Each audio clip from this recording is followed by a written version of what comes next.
Hey folks, welcome back to The Probate Agent. My name is Anthony Nitz, and I'm glad you're back. Glad you came back and to continue the story where I left off on our last episode. I was telling you about how I was getting, ongoing probate referrals from about 25 attorneys, and how, there's really no other agents who were consistently marketing to attorneys at the time. And then the market crashed in 2007. It changed everything. So the big question is this: how are ordinary agents just like us supposed to stand out in the overly crowded real estate space while living a great lifestyle without having to go broke or radically change what we're already doing? Probate is the answer, and this series will show you how. I'm Anthony Nitz, and welcome to The Probate Agent. So yes, it was about the end of 2007, and the crash had taken full hold of the real estate market. People were shocked that their homes were no longer flying off the shelf at ridiculous prices. And guys, it happened all in the blink of an eye. And I remember when I went into a listing appointment, I had to explain that because of the state of the market and because they wanted to sell quickly, that they had to price it ahead of the market. Well, where was the market going? It was going down, right? So, what that meant was that they actually had to price it below the comparable sales. I explained to them that if it was in fact worth more than whatever we price it at below comparable sales, then the buyers would increase their offers, right? Just because of demand. Now, these folks outright accused me of being a crook and just trying to force them to underprice the home for a quick sale just to make a quick buck, because after all, I was just a salesperson, right? And, that disturbed me. It disturbed me. I had never, ever operated like that in my life. And when people say things like that, it bothers you, But what can you do? Because in the end, the end result for them was that, they hired another agent. That other agent told them some great story. They priced it at the current comparable sales price, and then they chased the market down, and ultimately, about 8 months later, sold their family's home for almost $100,000 less than if they had taken my recommendation. Okay? How much could that have affected the heirs? How much could that have benefited the heirs had they just sold it under market value? But, stuff like that, it didn't matter. Market shifts didn't really affect me because I was selling probate properties after all, right?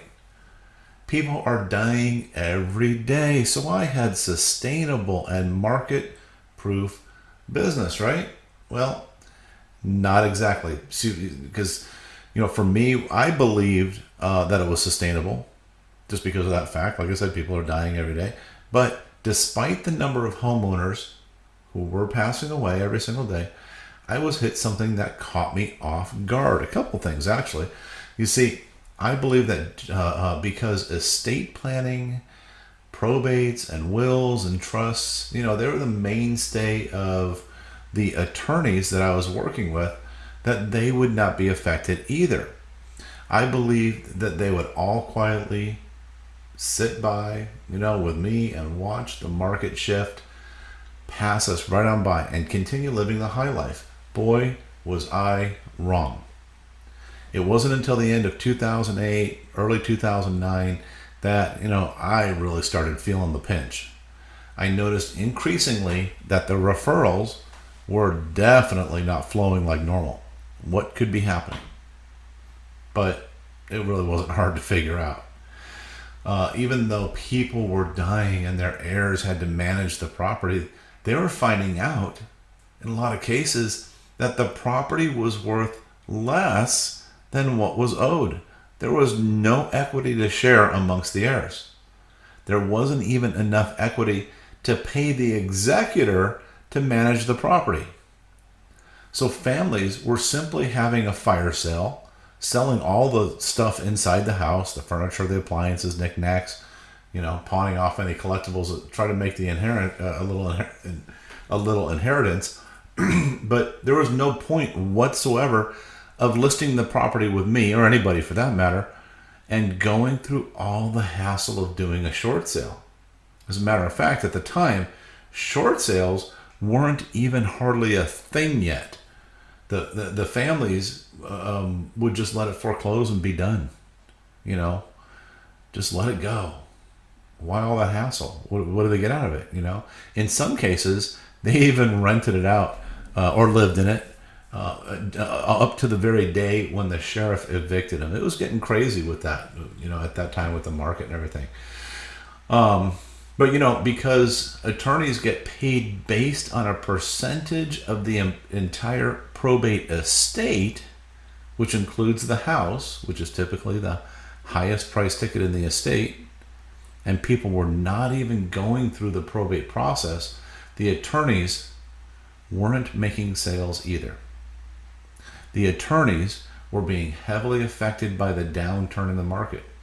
In fact, many of them, with their expensive homes, their cars, their lifestyles, were also finding themselves in the same situation that most of other people and their clients were in. They were scraping for pennies. They were getting foreclosure notices too. It was getting ugly. But then a new opportunity presented itself. You see, if you were around then, you would remember that at the beginning of the crash, the banks, they didn't even know what to do. They were not prepared for this crash. It was supposed to go on forever, right? 20% increase in values every year, right? So, foreclosures, which were almost non-existent in 2005, 2006, suddenly became a huge part of their portfolios. And short sales became a necessary evil for them, because otherwise they would end up with tens of thousands of properties on their hands, and they'd be responsible for the properties. They didn't want to go into property management or maintenance or anything like that. So the bank started doing something called a loan modification.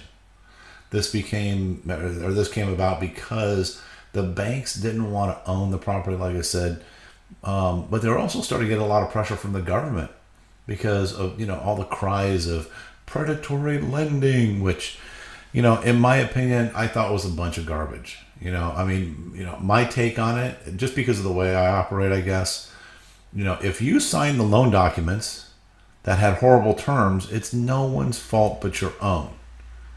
Okay, but that's for a whole other episode. All right.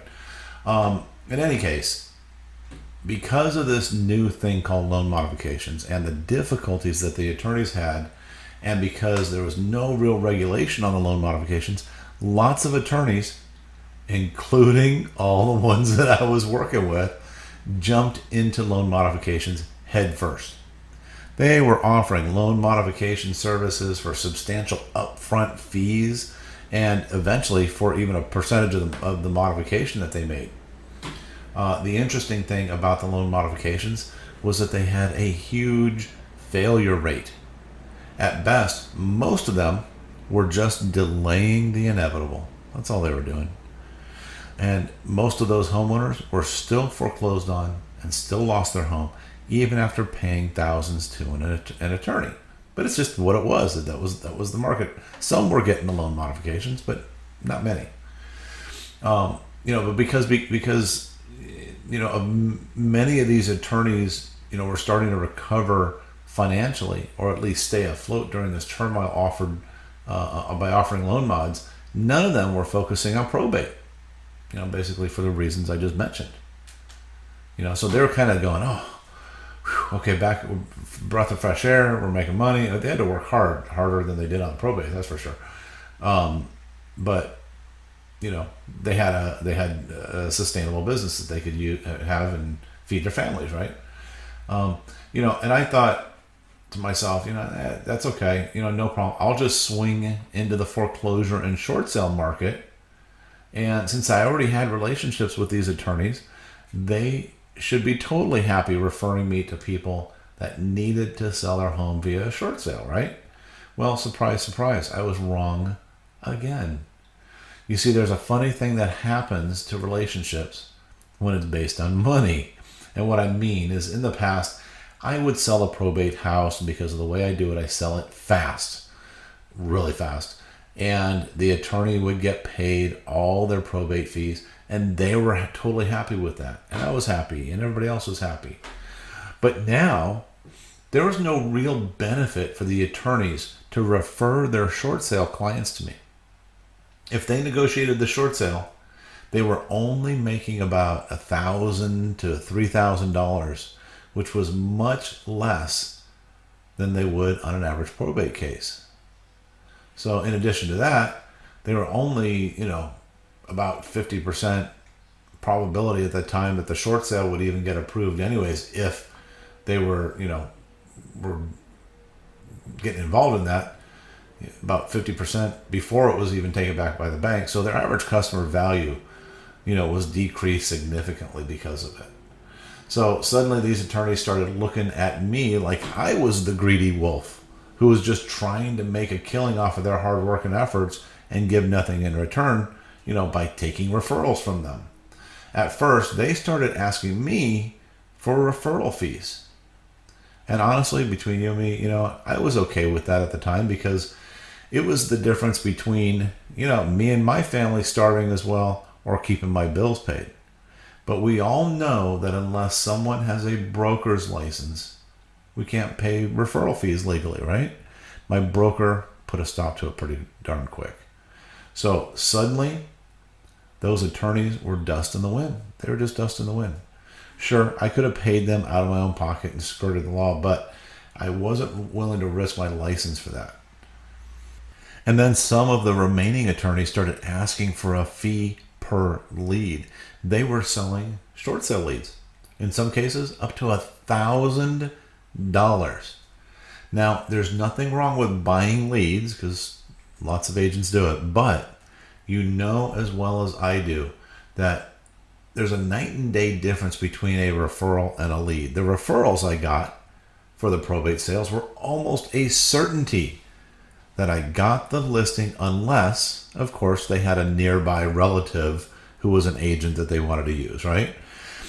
Well, leads, on the other hand, in many cases, they never heard of me. The attorney never told them I was going to call, and because of their situation, they were very defensive, and they would barely give me the time of day.